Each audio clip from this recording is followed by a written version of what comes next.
Hi everyone, in this video we are going to explore how does the NexFellow platform work. This is the sign-in page of the platform. You can sign in by any means like Google, LinkedIn, GitHub, Facebook, or by your email ID. I already have an account, so I will use Google to log into my account.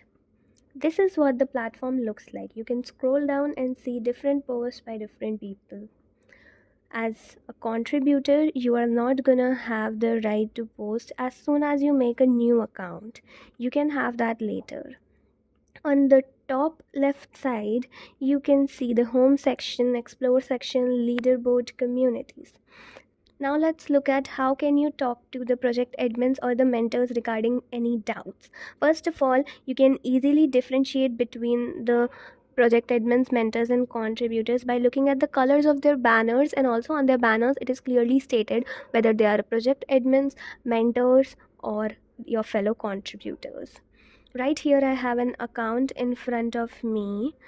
Here you can click on this account and you see a message symbol. You can click on it and it will lead you to direct message, the DMs, where you can have one-on-one conversation with the person. Like I have written hi and this has reached his request section. The mentors and project admins are going to keep checking their request sections frequently so they do not miss any of your messages. No one else can see your conversation in the direct message section.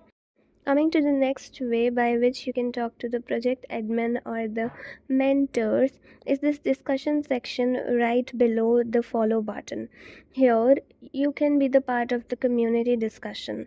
Basically you can write any message like I have written, hi sir, I have some doubt in the project, and the project admin is going to see and reply so that everyone can look at your message. Everyone's doubt can be cleared at once.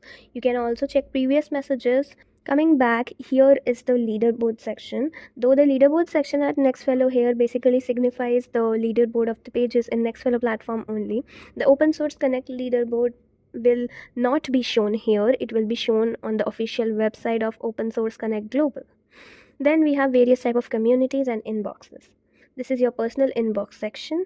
And as I said, you are recommended to keep a check on your DMs very regularly along with the request section so you do not miss any of the messages from the mentors or your fellow contributors. Then comes the dashboard section. Basically, this section will show the analytics of your account, of your personal growth, showing how is your account performing here on the platform in the past few days. Then comes the view as member section where you can see how others are viewing your account. Members here show the people who are following you, whereas the discussion section is your own personal section here where you can easily drop a message which will be broadcasted to all of your followers and they all can look at it at once. That's all for the platform for now. Thank you so much. Happy contributing. All the best.